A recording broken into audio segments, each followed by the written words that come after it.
Hey, everybody, we're going to talk about one of my favorite automotive stocks, General Motors. Before we do, please take a minute and click subscribe if you don't subscribe already to my channel. And please take a minute to check out the link you see on your screen for a message from my sponsor, The Motley Fool. It's the best way you can support the work I'm doing, and you can get the top 10 stocks to buy right now.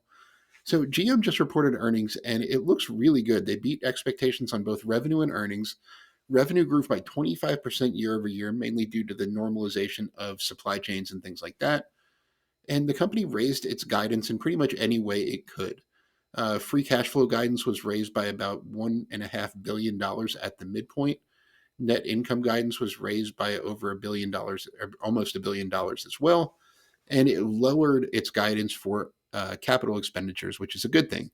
It also increased its cost cutting ambitions from $2 billion to $3 billion, so that should be a good thing going forward. But the market isn't totally sold on GM. They have very ambitious plans with electric vehicles. Um, Now, their EV launch has been going well so far. They produced about 50,000 EVs in the first half, which was what they expected. They expected about 100,000 in the second half.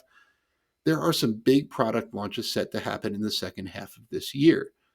It's launching the Blazer EV, the Equinox EV in the fourth quarter, the Silverado EV, a bright drop vehicle for commercial purposes, the Cadillac Celestiq. Hopefully, I'm saying that correctly.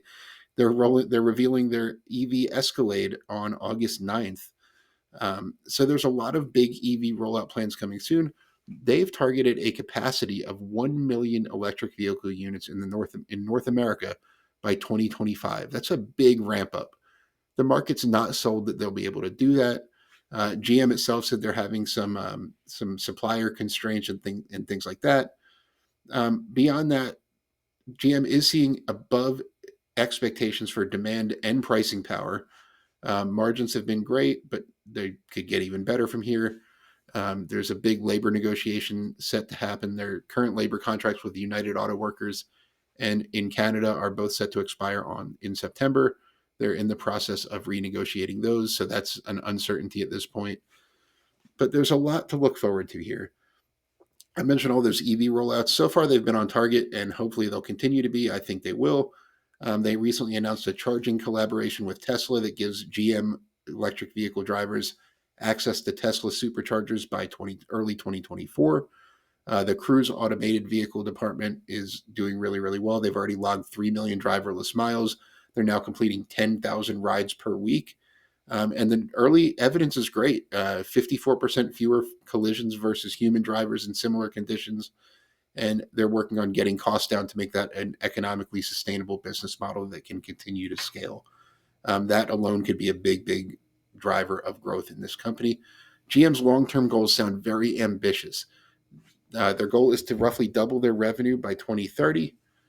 They want to expand their margins to a range of 12 to 14%. That's roughly double what it is now. Combine those two things, that would mean $38 billion in annual net income. GM's current total market cap is $56 billion. The stock trades at 5.5 times current trailing 12-month earnings and 5.5 times forward earnings expectations.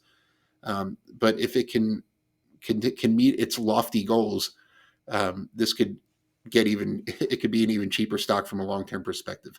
So GM is one of the biggest stock holdings in my portfolio. It's one that I plan to add to significantly, especially if the current valuations hold.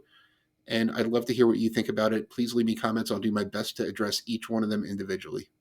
Once again, thank you so much for joining me. Be sure to click subscribe if you don't subscribe to my channel already. And as always, this video is sponsored by The Motley Fool. Be sure to visit www.fool.com/Frankel to receive the top 10 best stocks to buy now.